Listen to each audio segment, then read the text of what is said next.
Welcome back to Everlasting Summer, part 64. I cannot believe it's been so many episodes. And we're almost done. We just have to finish this route, which I don't know how long. Probably maybe 2 or 3 more episodes, but yeah. Let's just get in, as always. Because I always have, and will have my first day of the session after she has already spent a week in the camp. Do you know that feeling when the time has stopped? When you can't die, even if you really want to? Well, yeah, like here in this camp. No, it was always easier for me here. People behave more honestly, properly. No one really bullies anyone. Tell that to Elisa. There's none of that. There's none of, at the very least, that malice that was everywhere then, before. Do you remember? I didn't answer. I can just read books, talk to people. Someone needs me, someone considers me a friend. I have responsibilities. It seemed like Xenia, damn it, was ready to burst into tears. Alright, why am I getting... Anyway, this one time I woke up because of the excessive shaking of the 410 bus. Have you ever taken that bus? I nodded. Well, I never did. We don't have bus routes with 3 digits in our town. I didn't really understand what had happened yet, and the girl was sitting near me says to me, "Hi, my name's Slavia." Slavia? What Slavia? Slavia who? Of course I was confused, but tried not to show it. Then we arrived at the camp and things started to get stirred up. And then it happened again. And then again. Zhenya sighed. I'll get her out one of these times. And I've seen you many times. You with Slavia, Elisa, Lena. She quietly gritted her teeth. But that wasn't me. We've been over that 100 times already, and now you're starting again. Not you. You're like peas in a pod. I was in your camps too, right? But she was not at all like the real me. Exactly. Distinguishing the original from the fake is not as hard as you think. Yes, because fakes get renewed every time and the originals stay. It's not like that at all. How do we get in the same one? As if you know everything.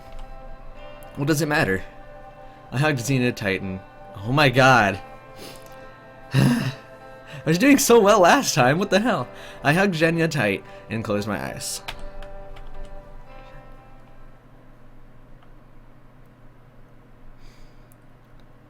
Which one is this? I woke up covered in sweat, my heart beating like mad. The rising sun was unbearably hot, though it was no later than 6 or 7 a.m. by the looks of it.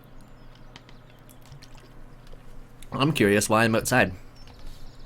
What the hell happened to me? The sinister pioneer, what was that? Maybe it was just a dream, a hallucination. Right now I'm ready to believe in that. In anything at all. Someone was slowly walking towards me across the square. I stared and recognized the camp leader. "So you're at it again," she said threateningly, leaning over me. That made me get up from the bench and make a step back. "And here I thought yesterday was just a misunderstanding, and I'm speechless, to do something like that to a girl." What is she even talking about? What girl? What does she need from me, damn it? At least the camp leader looked like usual. That calmed me down a little. "So, answer me now. You think you'll just get away with it this time? I'll call the police. I'll even take it to the secretary of the All-Union Organization." What? She was puffing so much, she even went red and started to pant. "In my camp, you..." In general, this behavior from the camp leader didn't surprise me one bit. But I felt uneasy because my mind was still returning to the events of the past night, leaving a depressing, painful feeling close to embarrassment about something done while in a drunken haze. Oh yeah, that's what happened. The strangest thing was that I didn't care about the camp leader shouting aloud a mere meter away from me. "Shut up already, okay?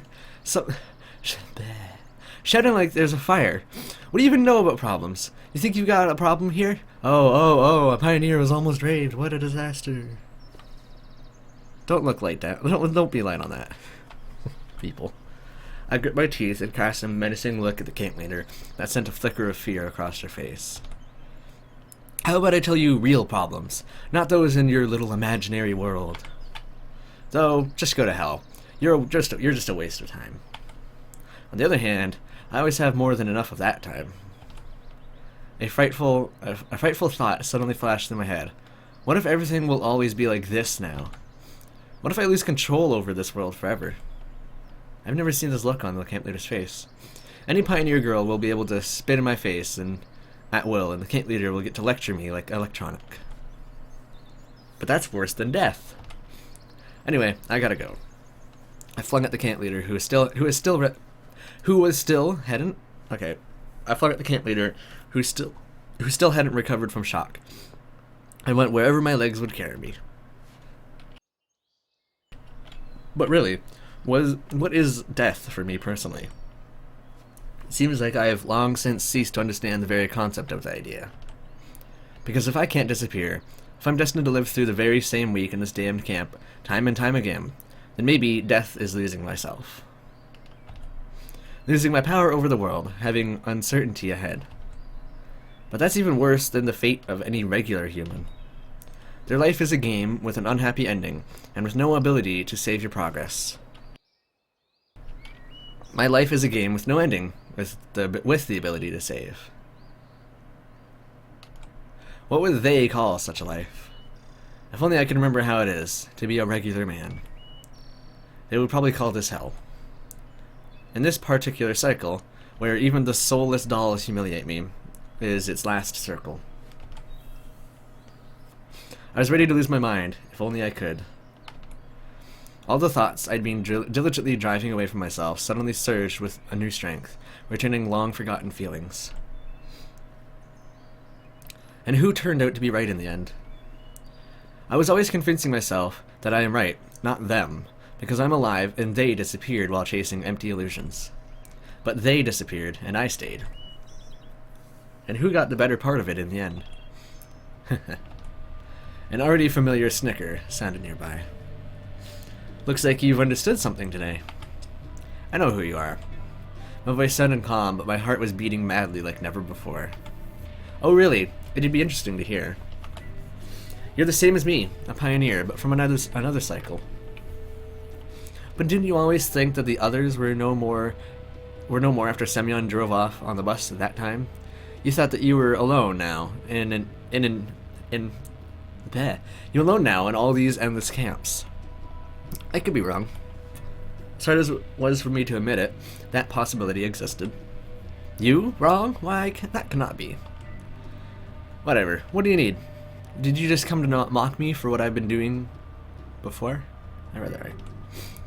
You're saying that as if you feel guilty. I don't feel guilty. Anyway, that's none of your business. Just answer the question. Well, maybe you are right. The pioneer thought for a moment. Though, it's a sin to laugh at the miserable. Suddenly felt a distinct desire to punch that disgusting smile off of his face. After all, am I a trembling creature, or do I have the right? Who allowed him to impose his ways in my world? Get lost. I shouted, jumped up, and swung my fist at him as hard as I could. But my hand just flew through a haze that disappeared in the air, and I lost my balance, painfully falling to the ground. When the pain abated a bit, I felt as if someone was standing nearby. And indeed, from the bushes was peeping a sassy little pioneer girl. You got what you deserved. Russian. Can someone translate this for me? Because this isn't supposed to be Russian. Guess you're not as brave as your peers. Oh, you. Oh, you. It was so unexpected that I even forgot what I wanted to say. Doesn't it surprise you at all that a man just dissolved into thin air right in front of you? Well, things happen. Maybe it's some chick. It doesn't always matter. It doesn't matter anyways. You got what you had coming. Not wanting to put up with these insults any longer, I abruptly jumped up and rushed at her. Okay, let me go back. I would translate those words for, like, myself, but I can't copy and paste. And it's not in, what is that called? Phonetic? Phonetics? I can't remember what exactly it's called, so it's not like in English letters. So. But the girl was skillfully running through the trees, while I had to spend precious seconds dodging the branches that slashed at my face, hillocks sticking out, as well as invisible gullies. Earning a couple bumps and scratching my hands bloody, I finally caught her at the square. What, not so fast after all, are you? It's not as easy as running away from some half-wits. Let me go! Get off! Pioneer girl was crying. Uh-oh. that sounded great. Classic punch sound. Suddenly I felt a strong blow to my back. Everything swam before my eyes, and the ground came at me with tremendous speed.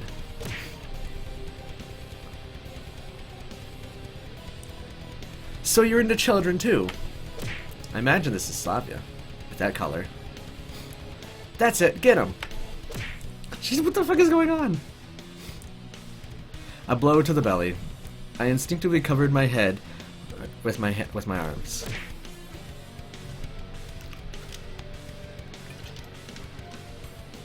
Not so cool now, are you? They don't have names, so I just have to guess. Another hit. By that point, I was ready to lose consciousness, but, gathering the last bits of strength, raised myself onto my elbows and rolled several meters to the side. Blood was flowing into my ears, turning the crowd of pioneers beating me up into a continuous red haze. This is, of course, not the best educational method, but quite an effective one, I think. From who the hell knows where came the camp leader's voice. What are you doing? Enough! Now going back to this point. I thought we were at the beach in this world. Did you read this? I can't pronounce that last word. Zhenya was sitting near me, merrily swinging her feet. Yeah, but I hardly remember what it was about by now. Windmills! All of your stories are like fights with windmills. What mills, please? No, windmills, not what mills. Even if there is no mill, you will surely build one because you just have to fight something. I did say that right. You say that as if I'm some kind of masochist, aren't you? She smiled slyly. Zhenya, what would I do without her? Sometimes I thought that everything that's happened with me in this camp wasn't that bad if this reward was waiting for me at the end. I pulled her to myself and kissed her. Wait, what if someone sees? Zhenya blushed and resisted, but more for show, if anything. It doesn't concern you often. No, but... Anyway, where was I? The windmills? Yeah, I mean, no. I meant that you still can't settle down. Like if you had ridden that bus that time, like all the normal people. And wouldn't have met you.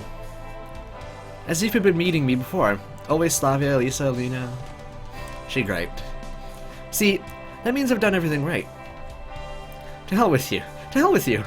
Wait, I read that wrong. I was just like, wow, she's talking a lot. And then I realized, wait a second. See, that means I've done everything right. To hell with you, alpha male with a harem, my foot. Alpha male with a harem, my foot. Let's stop talking about the past. We've got a whole life ahead of us.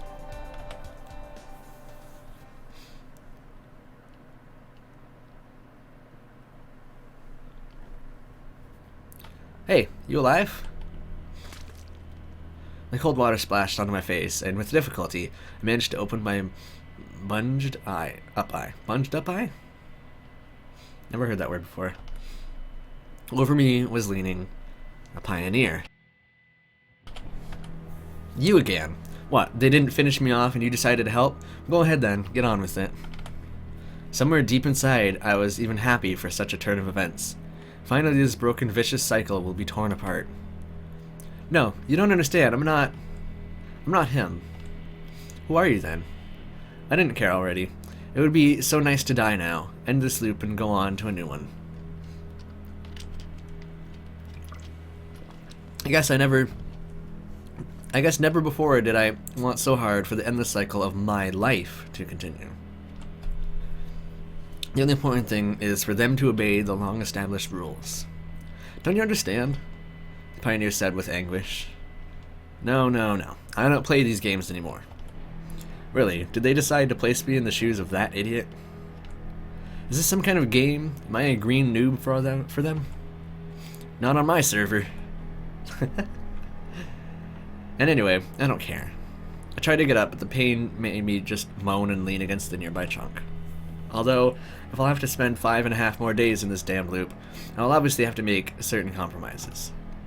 Okay, I don't care who you are or why you're here, but if you really want to help, I won't refuse.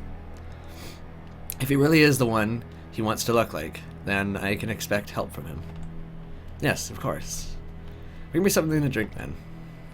The pioneer quickly jumped up and disappeared behind the trees. Did he run to the canteen? What a dumbass. Right, because he looks exactly like you. The time was dragging treacherously slowly. I lost the phone, either during the fight or even before that, so I couldn't tell how much time has passed since the moment the pioneer ran for the water. But in any case, he should be back. He should have been back already. My injuries were hurting unbearably. Seemed like I was starting to get a fever. Could that be an infection? I could simply die. They could have at least beaten me to death. But no. I have to lie here and wait for the end in agony. Just you wait. Next time I'll show you. I'll show you all. The fear of death ceased to exist for me simply because one can only fear something that scares him. In my case, death would be a salvation. Though I could hardly believe that. More likely the next time everything will repeat itself, which means I'll have to struggle, have to fight for myself, for my life. Same as the first times. To do everything to not become a whiner and a snot-nose like that one. Barely managing to get up on my feet, I stumbled towards the camp. It was getting dark. I should have probably asked the pioneer what happened after I lost consciousness during the beating at the square. Maybe they're looking for me. Or they think I'm already dead. In any case, I should be careful, or they just don't give a fuck. Right now, the various skills obtained during the time spent in all those endless loops would be useful. But a one-handed, one-legged cripple hardly makes a good fighter. At first glance, the square looked empty. No pioneers, no birds, none of the squirrels that plentifully inhabited the forest around the camp. And the air was ringing with a dangerous silence, like the lull before a fight, or like a minefield bypassed by both people and beasts. Take a step and you'll be blown to pieces. If only it was really so easy. But I can't just stand and wait. I have to get to the infirmary, wash and bandage my wounds, drink a painkiller and antibiotics.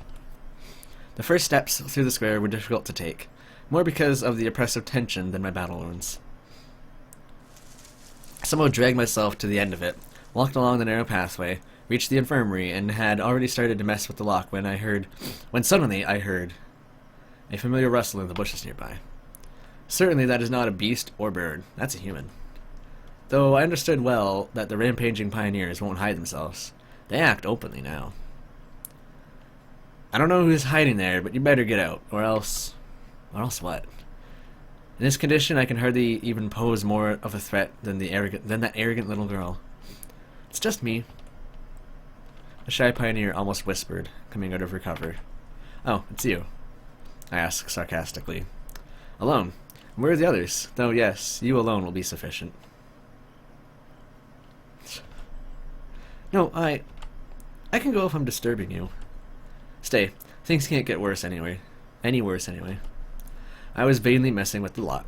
Of course, it wasn't hard for me to pick it, even with a toothpick or a match. But for that I needed healthy fingers, while mine were all covered with hematomas and bruises. Their every second joint dislocated. The most complicated action I'm capable of now is holding a pioneer flag and idly swinging it over my head. A dumb pastime on its own, but the local pioneers can make me do worse. Maybe I can help. How? With moral support? I've got a... She stopped mid-sentence and held out a bunch of keys to me. How? Yes, I didn't expect something like this, but wasn't really surprised. I had other things on my mind. I took them from Slavia. Just like that? You want to tell me she gave them to you without even asking why you needed them? Well, I said I don't feel well and didn't want to bother her, so I could go to the infirmary by myself. Yeah, it's a great pretext. Slyness, archness, and pretense. They say that behind every strong man stands a strong woman. I remembered about the second pack of Cosmos. Why is this in brackets? I don't understand. That the pioneer gifted to me. The cigarettes turned out to be considerably crumpled, but I still managed to find a couple of intact ones. Okay, the keys will be really useful. That was smart of you. Thank you. The girl smiled almost unnoticeably. I noticed. What if she really isn't hiding a knife behind her back? Where are these thoughts even coming from, though? The presumption of innocence had never worked in this world so far, and especially now deeming everyone around to be hostile, a priori. Priori? Priori. Is that a word? I'm Googling that after. Would the most correct thing to do. I don't get it. I carefully looked the girl up and down. What? Is there something wrong with me? I just don't even know. You better tell me, is everything right with you or not? I don't understand you. The pioneer girl was clearly embarrassed and upset. Oh well. While she's at least pretending to be good, I should use it. It'll be hard to bandage all my wounds by myself, with unbending arms. Don't mind it, if you really want to help. The infirmary was brightly illuminated by the fluorescent lamps hanging from the ceiling. Turning it down. There. To be safe. With some difficulty, I clambered onto the couch and tried to take my shirt off. Let me help. Okay, go on. On the right and the left sides of my belly were reddening, terribly looking patches of bruises. I must have broken several ribs, or maybe it's the other way around and only a few of them remained unbroken. Every movement echoed with pain inside. Ah, can you be more careful? Sorry. The pioneer started to undress me. Zealously, even. Zealously? Wow. It's just a shirt, Semyon. Finally, I was left in only my shorts. Wait, we have to wipe the wounds with iodine. Disinfect them. Yeah, sure. So I would look like a brown bear. No thanks. Let's do that. Let's do it with hydrogen peroxide. It's in the desk drawer. The pioneer didn't argue. Though hydrogen peroxide or iodine, it still stings the same. I had to make an inhuman effort to not shout out loud. Just as I turned my headphones back up. It's just like it starts. Does it hurt? What do you think? I hissed through clenched teeth. Then the pioneer started to bandage me. Every time she had to grab the bondage on the other side, she was almost pressing herself against me. Here, Lena said with a feeling of duty well done. She's overreacting. The thought flashed in my head. Yes, that's better. Not that I really felt better, rather I was just more certain that I will be almost healed, no later than tomorrow. But that will be tomorrow. I tried to get up to walk to the drug cabinet, but my head suddenly started spinning and I had to sit on the couch again. Give me an Nalgene, and, well, that. Did I really forget the contents of the local medicine chest? I raised a hand to my forehead. It was hot. Something for the tetanus. I don't know. It's written there, in the instructions. The girl bustled about and soon returned with a pile of multicolored pills. What's that? Like you asked. I was taking a risk, of course, but it clearly couldn't get any worse. And water to wash it down. I swallowed the pills and barely managed to stretch myself out on the couch. The pioneer girl sat on the chair nearby and started to look at me patiently. What does she need after all? The suspense was tiring. I just wanted to sleep, to drift off and forget about this mad world for at least some time. Or better yet, wake up in another one. Let them end what they've begun and finish me off. Or this shy girl. And how long are you planning on sitting here? If I'm disturbing you, I can leave. No, you're not. Suddenly, in my head appeared a wild but not senseless idea. You can even help. The girl gave me an inquiring look. Take that jar, see? I barely raised a hand and pointed at the needed medicine. I draw a full syringe from it. Back to Zhenya sitting down by the tree, reading a book. You mean you're serious about it? Zhenya's face was burning and her voice sounded not even surprised. Scared. Quite. No, you must really be out of your mind. What's the big deal? Even in the worst case, the new loop is in a couple of days. No one will even remember about it. I will. That's enough already. So your answer is no. My answer is stop bullying me. She tried to get up, but I firmly caught her by the hands. Hey! Instead of trying to break free, Zhenya laughed and pressed herself against me. Are you really not joking? What if we do get out of here after all? You haven't talked about that for a while. I haven't, but I am now. If in the real world you expect to just forget and pretend you haven't said anything now, then... No, both here and in the real world, my words are sincere. Even so, it's just hard to believe, so suddenly. What's sudden about it? How long have we known each other? I've long lost count of the loops. I'm still counting though, Zhenya said quietly, and hugged me even tighter. Well, that was short-lived. Oh no, not back to the loud music. The girl obediently filled the syringe with the colorless, transparent liquid and handed it to me. No, when did you ever see a patient giving himself injections? But I don't know how to. There's nothing difficult about it. It's just that for me in this world, there still was the one and only taboo, suicide. I was ready, and even wanted, to die at the hands of mad pioneers or a lethal injection, but ending my own life? Wait, did you just tell her to give you a lethal injection? For some reason it seemed that I shouldn't.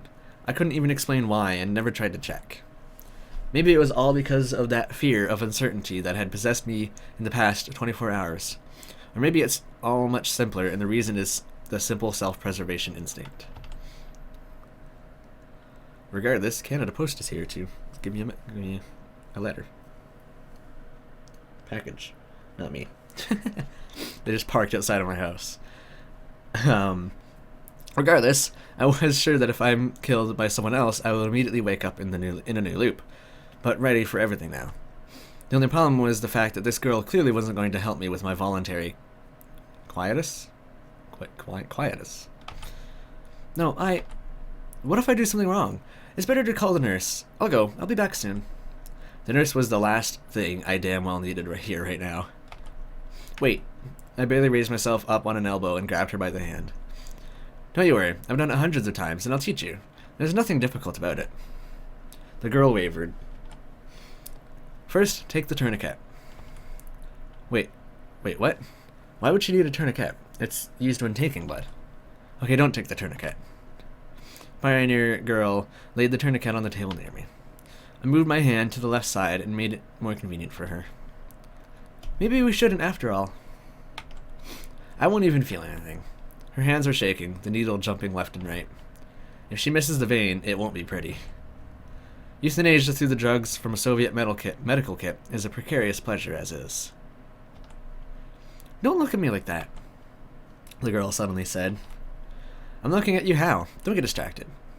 I can't do it like this. Oh, here we go. I made a helpless sigh and jerked my hand away from her. Okay, forget it. I'll just sleep and be alright tomorrow. Don't forget to turn the lights off and close the door when you leave. The girl obediently headed towards the exit, but froze halfway. Are you really in a lot of pain? I really am. What does it matter now? I'll just endure it. I could do it. Only if you close your eyes. So if I close them, what will change? It'll be easy for me, like you're sleeping. Her eyes smiled. Okay, I'll close them. Doesn't seem to be anything scary. The girl walked up to me and took the syringe. So, yes. I closed my eyes, and at the same second a thought flashed in my brain.